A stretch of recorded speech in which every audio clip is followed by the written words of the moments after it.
তো দেখো আজকে মায়ের ছেলের জন্মদিন, তাই জন্য মা অনেক কিছু আয়োজন করেছে, রান্না বান্না করেছে। দেখো এই যে রাইস, আর এদিকে সমস্ত রকমের ভাজা, 5 রকমের যে চাটনি, আর এই যে চিকেন। এগুলো সব আগো তুলে রাখা আছে, আরও আছে, সেগুলো মানে সবাই খাবো।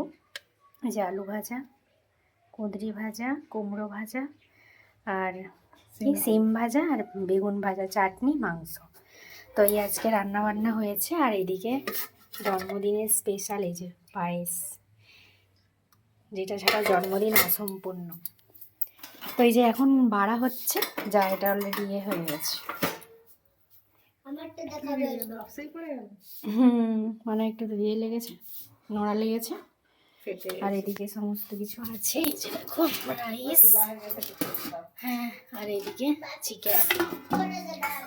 তো চলো, এই হচ্ছে আজকে রান্না বান্না।